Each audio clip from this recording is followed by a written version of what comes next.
UPSC prep lab, आपकी तैयारी हमारी जिम्मेदारी।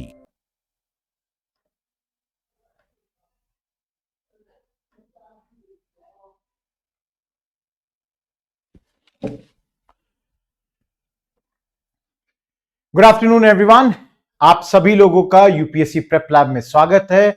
मैं हूं रोहित, मेरे साथ आप कवर कर रहे हैं एनसीईआरटी और क्लास 8 के एनसीईआरटी के आज लास्ट चैप्टर में हम the colonial era in India की बात करेंगे। बेसिकली इंटायर कॉलोनियल एरा में हम अराइवल ऑफ यूरोपियंस की बात करेंगे। We will also talk about जब ब्रिटिश का यहां हेजेमनी बन जाता है, उनके मेथड्स की बात करेंगे, like doctrine of lapse, subsidiary alliance, then उनके पॉलिसीज लाइक एजुकेशन में उन्होंने क्या किया, देन द रिवोल्ट ऑफ 1857। तो तमाम चीजों को we shall be touching in this particular chapter.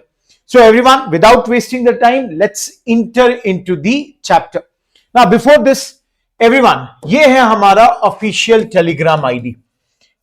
Please इस टेलीग्राम आईडी को आप सब्सक्राइब कर लें, इससे जुड़ जाएं सो दैट आपको मिल पाएगा तमाम पीडीएफ्स यहीं पे and a lot more in that particular Telegram group. Moving and everyone, इस चैप्टर की शुरुआत विलियम डिग्बी उनके एक स्टेटमेंट से होती है। Nearly 2 centuries ago, the early Britons in Bengal and the sister presidencies regarded the land and the people as fair game for plunder. भाई इन्होंने लूटा खसोटा, यही तो इन्होंने किया।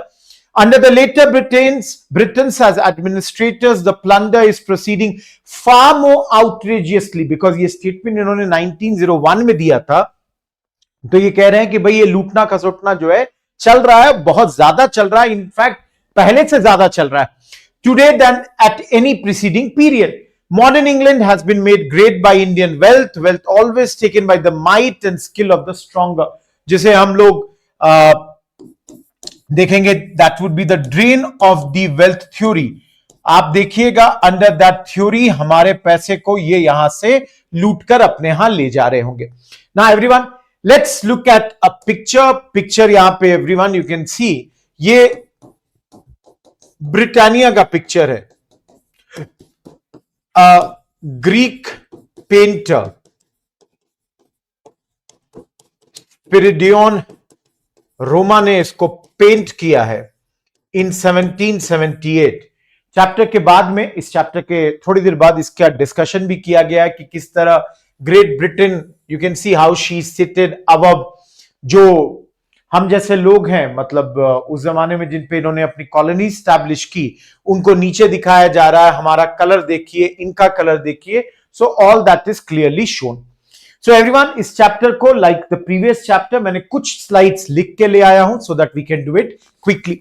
सो एवरीवन, आप पिछले चैप्टर में पढ़ चुके हो कि मराठास जो हैं वो मुगल्स को कमजोर करते हैं। लेटर मराठास ब्रिटिशर्स के हाथों हार जाते हैं, अल्टीमेटली ब्रिटिश यहां पे जीतते हैं। So India जो है this way became the jewel of the British Empire. इनके कोहिनूर, सबसे इनका जगमगाता सितारा हम हैं, और ये इनका एम्पायर का लार्जेस्ट कॉलोनी है। India is the largest colony as far as Britain is concern. Now इस चैप्टर की शुरुआत एज ऑफ कॉलोनियलिज्म से होती है एवरीवन, और यहां पे पहले कॉलोनियलिज्म का डेफिनेशन दिया गया है। सो कॉलोनियलिज्म का डेफिनेशन अगर आप देखें तो ये कहता है इट्स अ प्रैक्टिस जहां किसी एक कंट्री दूसरे कंट्री को कंट्रोल में ले लेती है। So one country takes another region in control, वहां पे अपने स्टैब्लिशमेंट सेटलमेंट्स को स्टैब्लिश करती है और अपने economic, cultural and political system को वहां पर स्टैब्लिश करती है।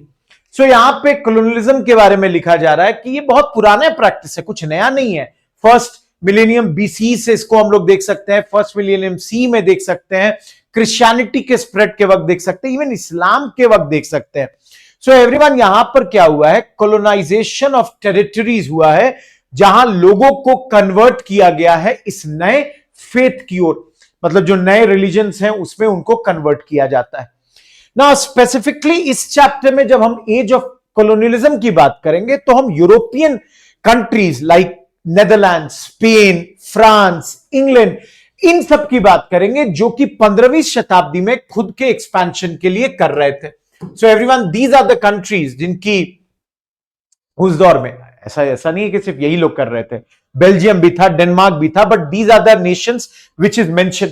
तो ये जो एज ऑफ कॉलोनियलिज्म है, इसमें यूरोप का एक्सपेंशन होता है, और ये 15वीं शताब्दी के पीरियड को हम लोग कहते हैं कि this is the age of colonialism. यहां पर कॉलोनी स्टैब्लिश किए गए, अफ्रीका में, एशिया में, अमेरिका में, ऑस्ट्रेलिया में, पैसिफिक रीजन्स में। तो इन तमाम एरियाज में इन लोगों ने अपना जो इनके नेटिव्स को हराकर वहां पर इन्होंने अपने रूल को स्टैब्लिश किया। अब हराया कैसे? मिलिट्री कैंपेन्स के थ्रू। इस मिलिट्री कैंपेन्स में इनवेरेबली कई बार लोगों को मारा गया, मैसेकर किया गया, नेटिव पॉपुलेशन को अपना गुलाम बनाया गया, और इसका पर्पस यह था कि ज्यादा से ज्यादा टेरिटरी को ये अपने अंडर कर पाए। सो एवरीवन, यहां पॉलिटिकल कंपटीशन तो रहता ही था, बिकॉज ये सारे जो अंग्रेज हैं, मतलब यूरोपियन कंट्रीज हैं, इनके अंदर अपना कंपटीशन चल रहा है, भाई कौन ज्यादा से ज्यादा एरिया को अपने नीचे ला सकता है। और ज्यादा एरिया को अगर आप अपने नीचे लाइएगा तो इनवेरेबली आपका ग्लोबल इंफ्लुएंस बनता है। इनवेरेबली इसके अलावा नए मार्केट्स बनते हैं, ऑब्वियसली एडवांटेज हो रहा है जहां अपने सामानों को बेचिएगा आफ्टर इंडस्ट्रियल रिवॉल्यूशन। नए ट्रेड रूट्स पर आपका कब्जा होगा। नेचुरल रिसोर्सेज आपको मिलेंगे जो आगे चलकर रॉ मटेरियल के तौर पे काम करेंगे, जैसे इंडिगो। सिमिलरली प्लंडर, ये लूटेंगे। सेकंड मेजर चीज यहां पे होगा, ये लोगों को कन्वर्ट करेंगे अपने फेथ में। सो गाइस, यहां पे नहीं लिखा हुआ है, बट क्लासेस में हम लोग 3G, गॉड, गोल्ड और ग्लोरी की बात करते हैं। So we have studied that. Now everyone, if we move ahead, याद रखिएगा एक और कारण यहां पे कहा जाता है कि एक लेसर कारण है, but then there is one more reason, that is scientific inquiry, that is to explore unknown lands। जिन एरियाज के बारे में आपको कोई आइडिया नहीं है, आप उन एरियाज में पहुंचना चाहते हैं। इस तरह क्या होगा, आपको प्लैनेट के ज्योग्राफी और हिस्ट्री का नॉलेज होगा, क्योंकि आप नए एरियाज में जा रहे हैं यहां पे ना एवरीवन। दूसरी चीज ये यहां पे कहते हैं कि ये अक्सर कॉलोनाइजर्स जो हैं वो एक पॉइंट लेके आते हैं हमारे पास कि हम आपके कंट्री में आ रहे हैं for the civilising purpose. Civilising मतलब हम आपका प्रोग्रेस कराना चाहते हैं। आप पिछड़े हुए हैं, आप बैकवर्ड हैं, हम आएंगे तो हम जो है आपका प्रोग्रेस कराएंगे। तो राइट नाउ इनके हिसाब से एवरीवन, ये हमें सैवेज, प्रिमिटिव, बारबेरिक, तो अगर इन कॉलोनाइजर्स की माने तो जो नेटिव्स हैं इन कंट्री के, ये सैवेज लोग हैं। ठीक है ना एवरीवन, मैं फिर कह रहा हूं ये इनका व्यू है, जरूरी नहीं है कि इनका व्यू करेक्ट हो, और ये यूजुअली गलत है, क्योंकि जब ये लोग आए तो कॉलोनाइजर्स के कारण क्या हुआ, हमारा इंडिपेंडेंस गया। So colonisers took away our independence, our natural resources. ये हमारे नेचुरल रिसोर्सेज को भी निकाल कर लेकर चले गए। ठीक है, एक्सप्लॉइट किया हमारे रिसोर्सेज को, हमारे तौर तरीकों को इन्होंने डिस्ट्रॉय किया, destroyed the traditional way of living,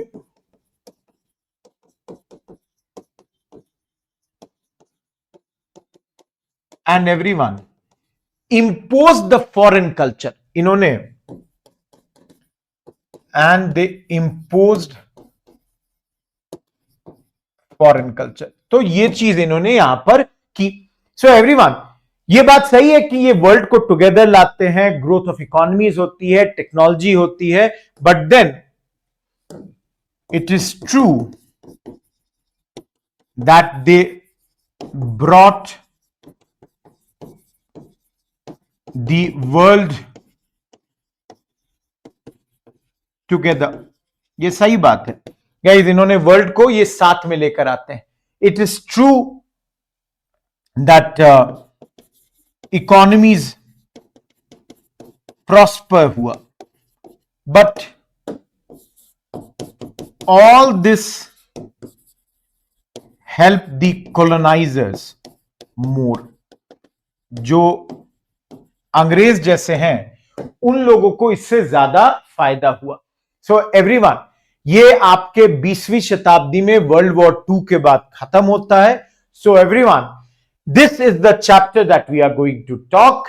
मैं अब इनके टाइमलाइन को बताऊंगा, but before that I expect कि आप लोग हमारे यूपीएससी प्रेप लैब से जुड़ गए हैं. मात्र ₹1 पे करके आप हमारे तमाम लेक्चर्स को एंजॉय कर सकते हैं, देख सकते हैं for 2 days, and then you can, mostly आपको पसंद ही आएगा, आप हमारे क्लासेस में इनरोल कर सकते हैं. You can do that.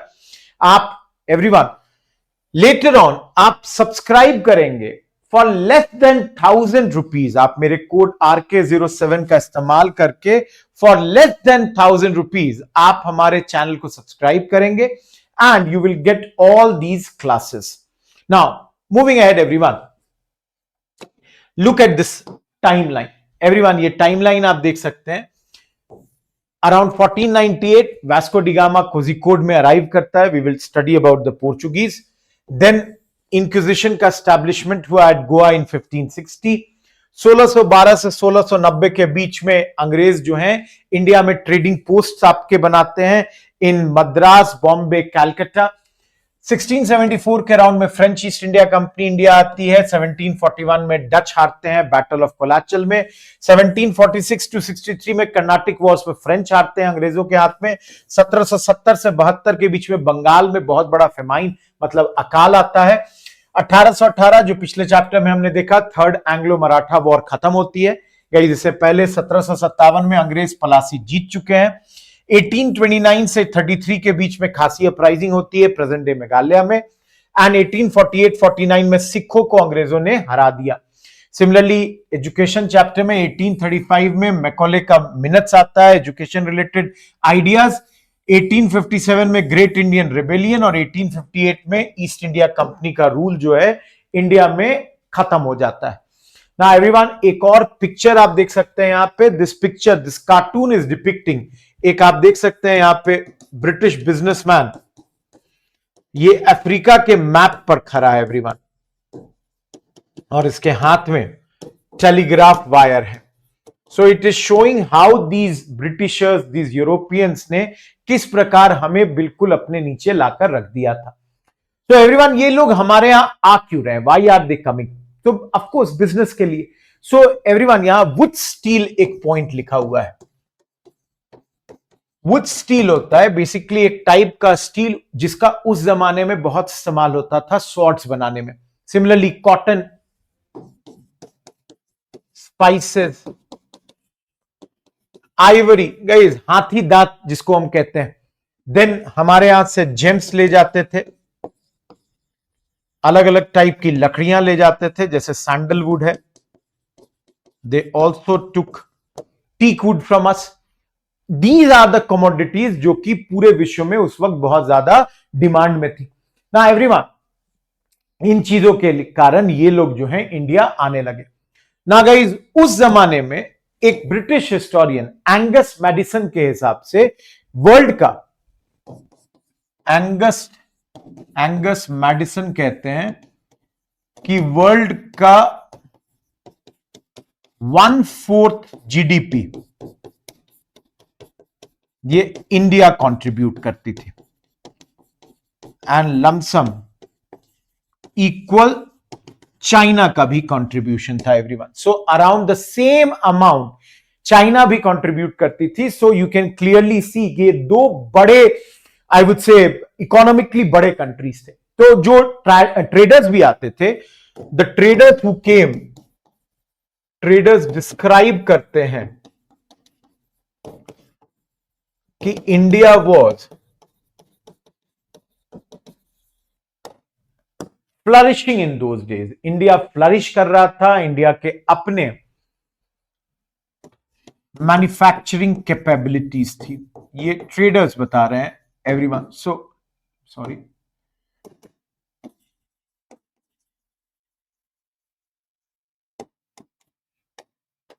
ये लोग हमेशा जो है यहां पे बिजनेस कर रहे हैं. हमारा एग्रीकल्चर फ्लरिश कर रहा था और इंटरनल एंड एक्सटर्नल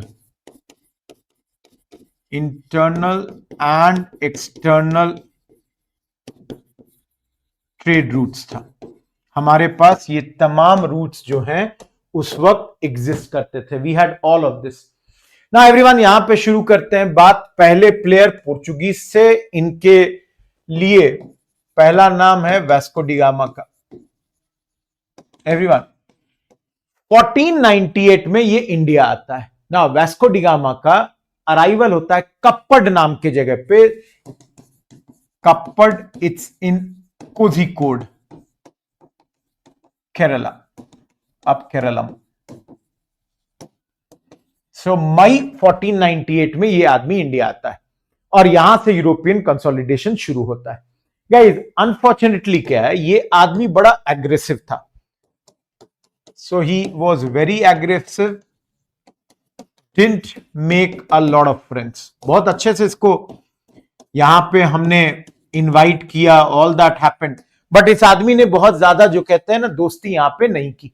ठीक है, 4 साल के बाद फिर आया एवरीवन। ठीक है, 4 years later again he came, और एवरीवन इस बार जो है ही डिड बॉम्बार्डमेंट इसने किया था अबाउट कैलिकट। कैलिकट के एरिया में बमबारी की, लोगों से लड़ाई किया एंड ऑल दैट। आगे पोर्चुगीज जो हैं ये आपके गोवा को कैप्चर करते हैं इन 1510। ये आगे चलकर इनका हेडक्वार्टर बनता है। इसके अलावा everyone, just give me a second, इसके अलावा एवरीवन इन्होंने उस जमाने में what do you call this, एक कार्टेज लेकर ये आए। कार्टेज का मतलब होता है पास।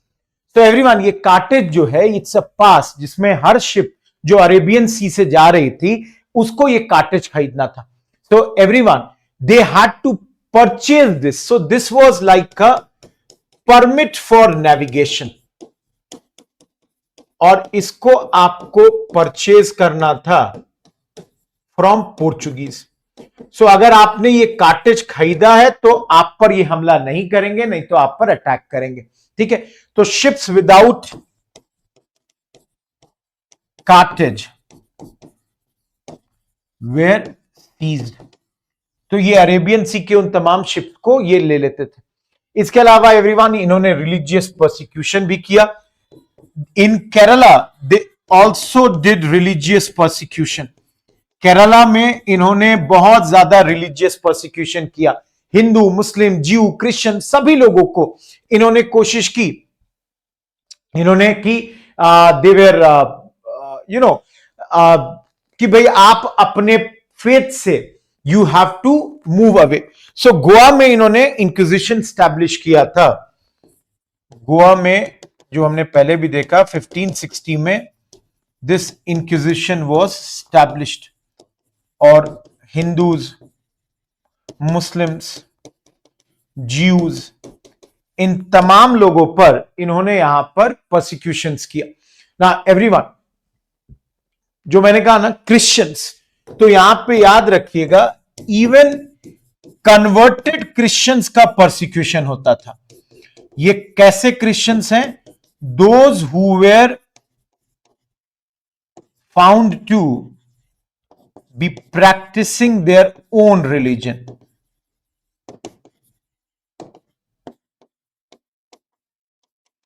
जो अपने ओरिजिनल रिलीजन को अभी भी प्रैक्टिस कर रहे थे, तो इन्होंने ये किया।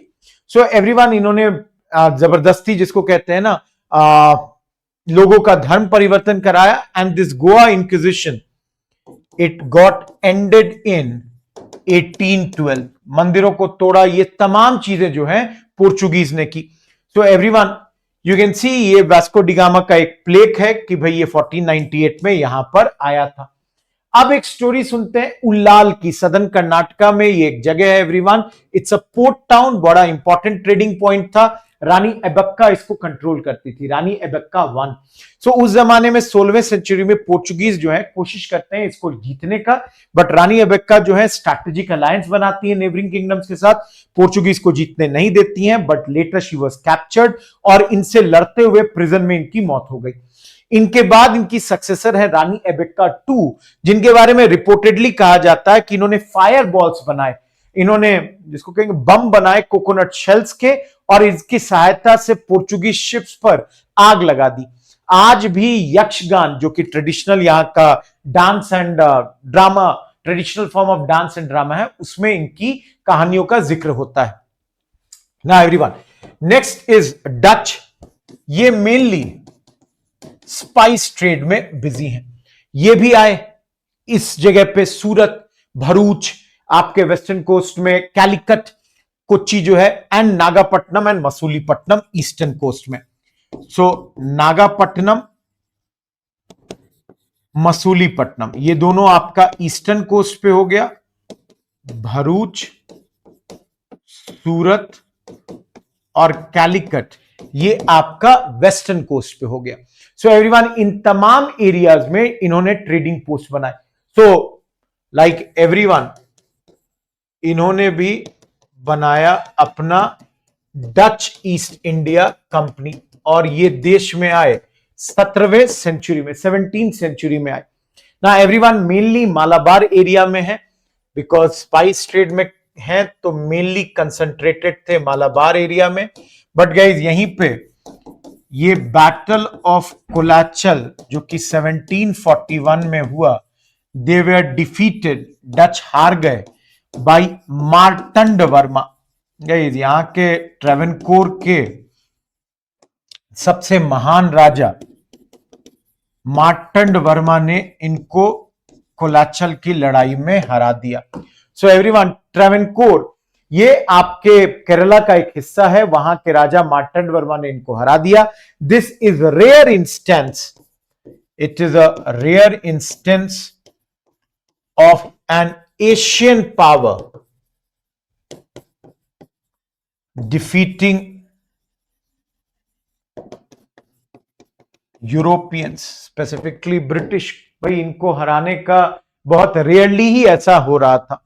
So everyone, you can see a picture, depiction surrender, जो डच फोर्सेस हैं वो सरेंडर कर रहे हैं इन 1741। और गाइज यहां पे ये सरेंडर कहां पे हो रहा है? पद्मनाभपुरम पैलेस, यहां पर ये सरेंडर हो रहा है। नेक्स्ट इज योर फ्रेंच, सबसे आखिर में आने वाले, सबसे अंत में इनका भी एंबिशन हुआ, लास्ट टू विंटर। पहला ट्रेडिंग पोस्ट सूरत में बनाया 1668 में, फिर पौंडीचेरी में बसे, ट्रेडिंग पोस्ट बनाया 1674 में। इनके कंपनी का नाम EIC, और फ्रेंच में अगर बोलिए तो कैंपैगनी डेस इंडीज ओरिएंटल्स। इनका सबसे इंपॉर्टेंट आदमी डुप्लेक्स, गवर्नर जनरल था 1742 से 54 में। कई सारे स्ट्रैटेजीज बनाता है, और इन स्ट्रैटेजीज के तहत उसने इंडियन सोल्जर्स को ट्रेन किया यूरोपियन मिलिट्री टेक्निक्स में। उसने infantry soldiers, discipline infantry soldiers को क्रिएट किया, जिसको कहा गया, द नेम यूज वाज सिपॉइस। तो धीरे धीरे ये जो है बड़े फ्रेंच जो है एम्बिशियस होने लगे, बट इनका एम्बिशंस जो है वो खत्म हो गया because of the Carnatic wars. 1746 to 1763 में इनकी हार हो गई। इनिशियली इनको कुछ सक्सेस मिला था, first Anglo French Carnatic war में इन्होंने मद्रास को जीता था 1746 में, बट बाय 1763 इनका पावर रिड्यूस हो गया, and they were now only in the areas of Pondicherry and few other areas. यहां पे एक स्पेसिफिकली एक पॉइंट लिखा गया कि 1748 में डुप्लेक्स ने ऑर्डर किया वेदाप्रिश्वरम टेंपल का डिस्ट्रक्शन। ये डुप्लेक्स के ऑर्डर पे हुआ था। ये पौंडीचेरी का बहुत बड़ा मंदिर था एवरीवन। ये इसलिए हुआ क्योंकि परसिस्टेंटली जो पौंडीचेरी के जेजुइट प्रीस्ट थे वो रिक्वेस्ट कर रहे थे कि मंदिर को आप खत्म करिए, और डुप्लेक्स की वाइफ का भी ये रिक्वेस्ट था, बिकॉज इसके थ्रू दे वांटेड कि यहां पे क्रिश्चियनिटी का डोमिनेंस जो है वो स्टैब्लिश हो जाए। सो everyone, you can C a picture. ये प्लान ऑफ पौंडीचेरी है कि किस तरह पौंडीचेरी का फोर्टिफिकेशन किया गया है, and everyone you can see the grid planning. Getting my point everyone? So ये वहां का this planning is there. Now moving ahead everyone, अब अंग्रेजों पे आते हैं, ट्रेडर्स थे, रूलर्स। बनती है EIC, east India company, establish होता है एक रॉयल चार्टर के थ्रू जो कि क्वीन एलिजाबेथ वन ने दिया था। शुरू में ये ट्रेडिंग कंपनी थी, ठीक है। इनको स्पेशल पावर दिया गया कि भाई आप चाहें तो you can raise a private army. इनको एक स्पेशल पावर यहां पे दिया गया ना। इस तहत ये लोग इंडिया आए। 17वीं सेंचुरी में सूरत, मद्रास, कलकत्ता, बंबई, इन तमाम जगहों में इन्होंने अपने ट्रेडिंग पोस्ट बनवाए ना एवरीवन। शुरू में local rulers didn't mind it. भाई लोकल रूलर्स को कोई ऐतराज नहीं था इनके इन ट्रेडिंग पोस्ट के स्टैब्लिशमेंट में, क्योंकि भाई ये क्या है, भाई लोकल ट्रेडर्स को लगा कि भाई इससे उनके ट्रेड में बूस्ट ही होगा, ठीक है। बट धीरे धीरे ये जो है कंपनी का एम्बिशंस बढ़ने लगा और धीरे धीरे कंपनी लेकर आई डिवाइड एंड रूल का स्ट्रैटेजी। सो गाइस, कंपनी के एजेंट क्या करते थे, ये एक राजा से मिल जाते थे, दो उनके साथ पॉलिटिकल रिलेशंस बनाते थे, फिर इनको ऑफर करते थे कि भाई हम आपको मिलिट्री सपोर्ट देंगे अगेंस्ट योर एनिमी, जो राइवल राजा है। इस तरह से ये राइवलरीज जो है रीजनल रूलर्स का, उसमें ये इंटरफेयर करने लगते थे। सिमिलरली अगर आपके सक्सेशन का डिस्प्यूट है, कौन अगला राजा बनेगा, उसमें भी ये इंटरफेयर करने लगे। सेकेंड कर्नाटिक वॉर एग्जाम्पल के तौर पे देखिए। इसके अलावा इन्होंने समाज में जो डिवीजन था उसका भी यहां पे बहुत फायदा उठाया। तो जो अलग अलग आपके रिलीजियस कम्युनिटीज के बीच में टेंशन है, उसका भी इन्होंने फायदा उठाया और ये इस फायदे का उठाकर यहां पर अपना रूल स्टैब्लिश करते हैं। इसका बेस्ट एग्जांपल 1757 का बैटल ऑफ पलासी है एवरीवन। पलासी में इस वक्त यहां का रूलर है सिराजुद्दौला, बट इन लोगों ने यहां के commander in chief Mir Jafar को प्रपोज किया। दे प्रपोज मीर जाफर को कि भाई आपको हम नेक्स्ट रूलर बना देंगे, we will make you the next ruler, come on our side. भाई आप जो है नवाब का साइड छोड़िए, आप मेरे साइड आ जाइए। तो सिराजुद्दौला जो है उसको यहां पर, जो कि यहां पे लिख दे रहा हूं everyone, he is the nawab of Bengal at this moment. और एवरीवन यहां पे ब्रिटिश अफसर का भी नाम याद रखिए, ये सारा दिमाग जो है ब्रिटिश अफसर रॉबर्ट क्लाइव का है। सो रॉबर्ट क्लाइव का ये पूरा आइडिया था।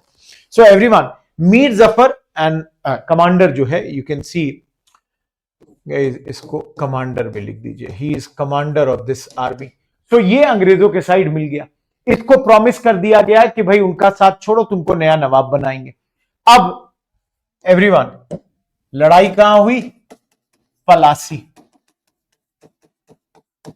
उस जमाने में इसे लोग पलासी जो है इंग्लिश कहते थे, नहीं तो पलासी ये इसकी स्पेलिंग होती थी ना। ये जो है प्रेजेंट डे कैलकाटा से 150 किलोमीटर्स फ्रॉम कैलकाटा, 150 किलोमीटर दूर है ये प्रेजेंट डे कलकत्ता से ना एवरीवन। नवाब को कुछ फ्रेंच सोल्जर्स ने हेल्प जरूर किया, but then he got defeated. He was helped by a few French soldiers, but he was defeated. इसकी यहां पर हार हो गई। गाइस, मीर जफर इतना ज्यादा इनफेमस हो गया कि आज भी किसी गद्दार ट्रेटर की बात होती है तो मीर जफर का नाम लिया जाता है। सो एवरीवन, इसने अपने आप को किंग मेकर के तौर पे ईस्ट इंडिया कंपनी ने प्रोजेक्ट किया और धीरे धीरे ये बहुत सारे एरियाज को जीतने लगे। आगे चलकर ये डॉक्ट्राइन ऑफ लैप्स लेकर आए एवरीवन।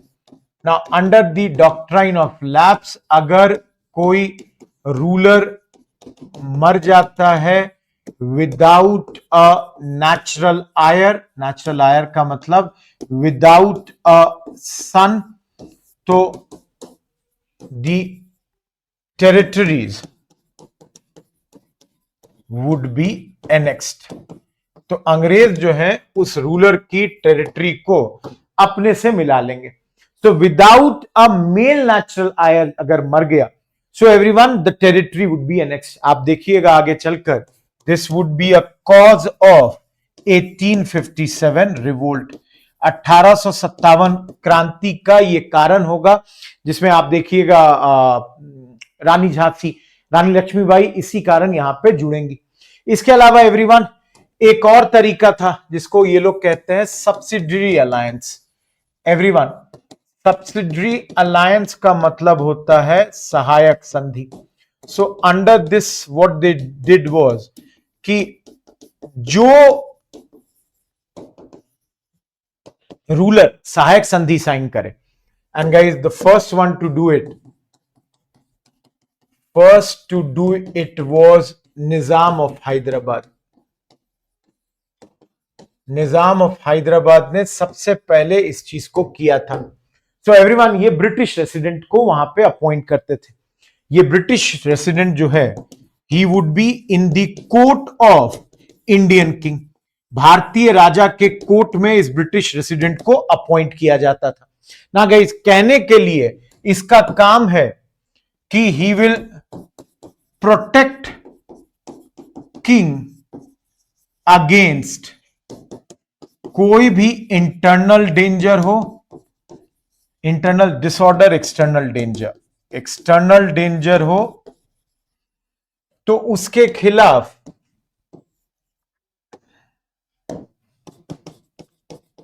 ये राजा को प्रोटेक्ट करता था। So on paper he is there to protect, ठीक है। अब गाइज ये चीज के बदले में, क्योंकि पेपर में ये कह रहे हैं कि हम आपको प्रोटेक्ट करेंगे, in exchange of this the king had to maintain British forces at their own expense। अपने एक्सपेंस पे ब्रिटिश फोर्सेस को यहां मैनेज करना होता था। सो एवरीवन, आप समझ सकते हैं कि धीरे धीरे ये जो किंग्स हैं उनकी सॉवरिटी खत्म हो गई और रियल पावर जो है ब्रिटिशर्स के हाथ में आ गया। Sovereignty of Indian rulers ended and real power British hands में आ गया। It went into the British hands. So everyone, Hyderabad ने ये 1798 में किया। इसके बाद कई सारे इंडियन रूलर्स ने इसको साइन किया। एक बार आप इसमें घुस गए तो अब आपको कोई ऑप्शन नहीं है बाहर निकलने का। सो एवरीवन, चूंकि हम लोग इतने प्रिंसली स्टेट्स की बात कर रहे हैं तो जस्ट टू गिव यू, हमारे आजादी के वक्त there were around 500 princely states at the time of independence। आजादी के वक्त ऑलमोस्ट इतने आपके what do you call, sorry I would say sorry, हमारे यहां इतने सारे प्रिंसली स्टेट्स होते थे ना। एवरीवन, ब्रिटिशर्स के रूल का एक खराब एस्पेक्ट था, हमारे यहां बहुत सारे फेमाइन्स आए। तो हुआ क्या कि पलासी के बाद, after Plassey, British got the power to collect revenue from Bihar, Bengal, Orissa. Basically ये आपके आफ्टर बक्सर के युद्ध के बाद हुआ था, बट ये पावर इनको आ गया ना। एवरीवन, क्लाइव के हिसाब से बंगाल जो था वो पैराडाइज ऑफ द अर्थ था, ठीक है। अब इन्होंने पैराडाइज को हेल कर दिया। अब ये देखिएगा एवरीवन, क्लाइव के हिसाब से Bengal is paradise of the earth. अब हुआ क्या कि यहां पे ये कलेक्शन का काम कंपनी के एजेंट्स के पास था। अब ये कंपनी के एजेंट्स अराउंड 1770-72 के अराउंड में एवरीवन ये कोशिश करने लगे कि भाई एक्सट्रैक्ट करें maximum revenue, and this without investments. बिना इन्वेस्टमेंट के ये चाह रहे थे कि हम लोग क्या है, ज्यादा से ज्यादा रेवेन्यू निकाल लें। अब इन्वेस्टमेंट किस में, ना गवर्नेंस में इन्होंने किया, विदाउट इन्वेस्टमेंट इन गवर्नेंस और डेवलपमेंट, ना इसमें करिए ना उसमें, इन्होंने ना डेवलपमेंट में पैसा लगाया ना गवर्नमेंट। अब प्रॉब्लम क्या हो गया everyone, around this period there was crop failure also, continuous 2 years there was crop failure, लगातार 2 साल क्रॉप फेलियर हो रहे थे।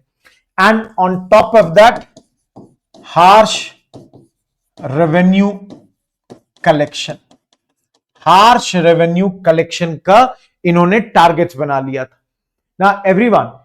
ये फार्मर्स को फोर्स करते थे that you have to pay high rate of cash taxes regardless of their harvest conditions guys.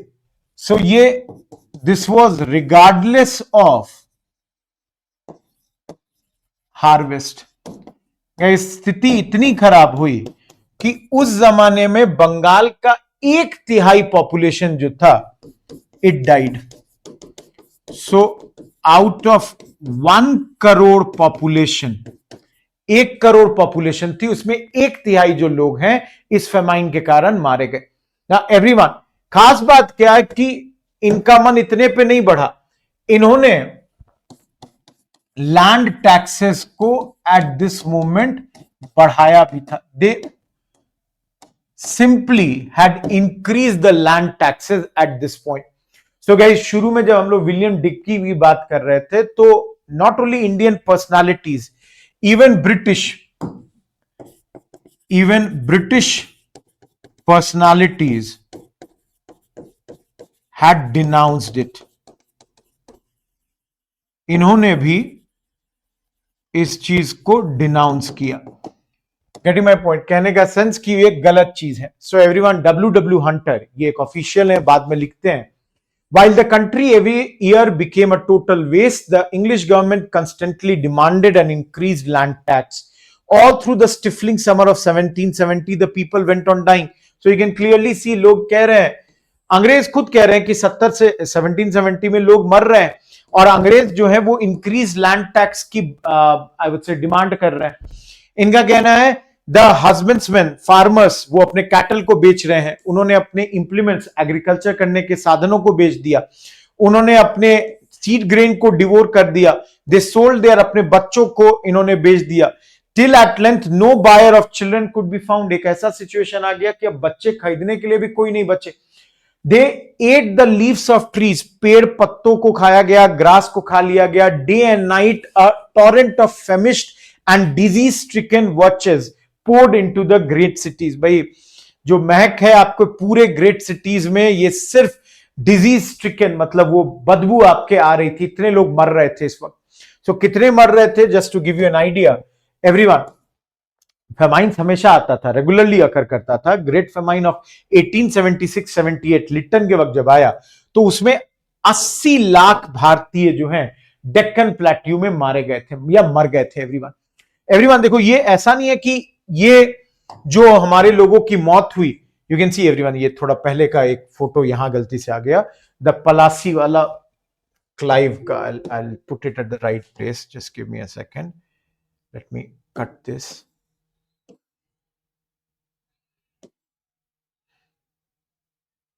I'm pasting it over here।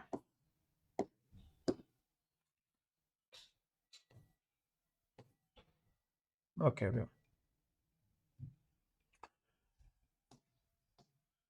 so you can see everyone कि यहां पे जो लोग हैं ये इतनी बड़ी संख्या में मौत उनको मिली ना एवरीवन। यहां पे कुछ आपको अगर ये देखें, लॉर्ड लिटन जिसकी बात मैंने की 1876-78 में, उस वक्त इसने एक ऑर्डर इशू किया था।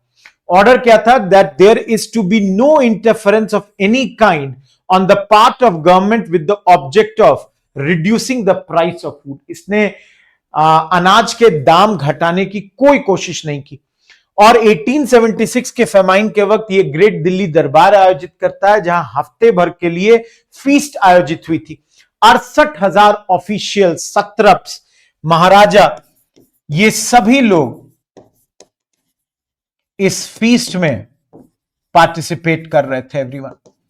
सिमिलरली एवरीवन, अगर ऊपर में देखें, disregarding the severity of the crisis, some Indian traders, भाई लोग जो है कालाबाजारी करते थे, वो स्टॉक्स को अपने पास रखते थे कि प्राइस राइज होगा, आर्टिफिशियल स्कार्सिटी होगी, और ब्रिटिश गवर्नमेंट जो है अपने ऑन देयर साइड ये कंटिन्यूसली एक्सपोर्ट कर रही है, ग्रेन्स को एक्सपोर्ट कर रही है। तो उस जमाने में भी इन्होंने 1 million, about 1 million ton of rice इन्होंने इन 3 सालों में भेजा ब्रिटेन को।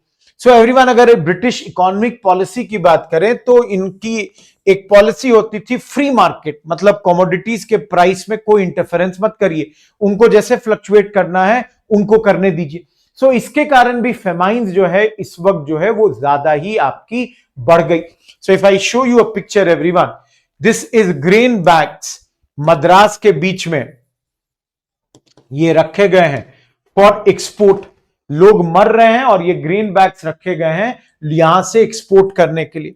Similarly everyone, precise number of famines जो उस वक्त हुए, उनका नंबर मिनिमम 12, उसके ऊपर कम से कम 20 से ज्यादा। Total number of human victims नहीं भी तो 50 से 100 मिलियन। और गाइस, ये सिर्फ ह्यूमन विक्टिम्स हैं, इसके अलावा कैटल, जो एनिमल्स मरे होंगे वो तो एकदम अलग है। ये नंबर जो है ऑलमोस्ट वर्ल्ड वॉर 2 में जितने लोग मारे गए उतना नंबर की बात हम कर रहे हैं। इस वक्त फेमाइन रिलीफ कैंप्स कुछ खुले, but very few, very इनएडिक्वेट in number. और इंडिया में जो फेमाइंस इस वक्त हुआ, थ्रू आउट द हिस्ट्री हुआ है। ऐसा नहीं है कि पहले फेमाइंस नहीं हुआ पहले भी हुआ, because of drought, flood, military campaign. But जिस स्केल पे अंग्रेजों के टाइम पे हुआ उस स्केल पे कभी नहीं हुआ। And that is why everyone, क्या हुआ कि हम जो है गरीबी के जद में आ गए और कभी भी इससे बाहर नहीं निकल पाए। तो एवरीवन, ऑफिशियल्स जो हैं, फेमाइन कमीशन ऑफ 1878-1880 देख सकते हैं, उनका स्टेटमेंट है, the doctrine that in time of famine the poor are entitled to demand relief would probably lead to the doctrine they are entitled to relief at all time. So everyone, ये देख रहे हैं, ये कह रहे हैं कि ये चीज की भाई अगर अकाल आया हुआ है तो कुछ इनको राहत मिलनी चाहिए। अगर एक बार ऐसा करने लगोगे तो ये एक्सपेक्टेशन हमेशा के लिए स्टैब्लिश हो जाएगी। This is what they are saying. So everyone, you can see Bengal relief के वक्त बैंगलोर में, जिसको आज बेंगलुरु कहते हैं, 1877 फेमाइन के वक्त किस तरह लोग जो हैं यहां पर आपको दिख रहे हैं। सो एवरीवन, विद दिस आज के पार्ट में we will do this much. Next class में we will talk about the drain of wealth, Bharat के इंडिजिनस इंडस्ट्रीज का जो डिक्लाइन हुआ, किस तरह इन्होंने ट्रांसफॉर्म किया इंडियन एजुकेशन को, और उस जमाने में जो अर्ली रेसिस्टेंस मूवमेंट्स हुए, including the 1857 revolt. So we will study all of that in the next chapter, next part of this chapter in the next class. So everyone, till then, good bye, thank you. I hope आपने अभी तक subscribe कर लिया है UPSC prep lab को, नहीं किया है तो करें, और 1 रुपीज में, जो कि इंडिया का सबसे अफोर्डेबल यूपीएससी प्लेटफॉर्म है, उसमें आप हमारे साथ जुड़े। Thank you everyone, good bye.